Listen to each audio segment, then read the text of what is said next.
Der var engang en lille dreng med et ret så usædvanligt navn.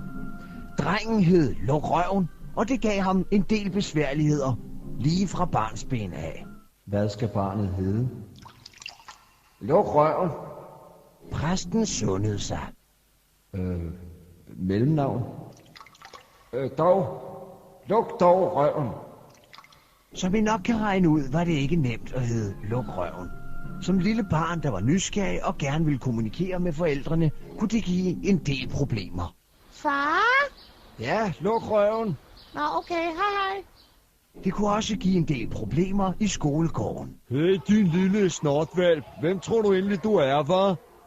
Luk røven. Det gik også ud over Luk Røvens bedste venner. Nå, Herbert, hvem har du så leget med i dag på fritidshjemmet? Luk røven. Til sidst gav det så mange problemer, at Luk Røven måtte skifte navn. Nå, hvad hedder du så? Hold kæft. Ja, det hed han jo selvfølgelig ikke. Han var bare sur den dag. Næh, hans nye navn var Skal du have fladet dit fede pigsvin. Og mellemnavnet var Herre, altså Skal du have herreflade dit fede pigsvin. Nu mødte han så en sød pige. Hej Stede, hvad hedder du? Skal du have herreflade, dit fede pigsvin? Hvad med dig? Jeg hedder fucking Lortebruser. De blev forelsket med det samme, og der gik ikke længe før Skal du have herreflade dit fede pigsvin blev gift med fucking Lortebruser. Så tilspørger jeg dig, fucking Lortebruser.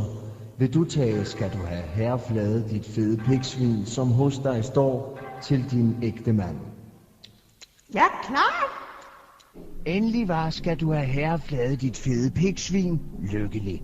Og det forblev han i 3 dage, indtil han blev slået ihjel af en S-togskontrollør. Ja, jeg skal lige se noget med dit navn på. Ej, hvad snakker du om? Hey, hallo? Ja, det er dig, jeg snakker til, mand. Hvad så der? Hvad er du til? Sig mig, er det mig, du taler til? Nej. Men så slap af en anden gang, ikke? Altså, hvis du har lyst.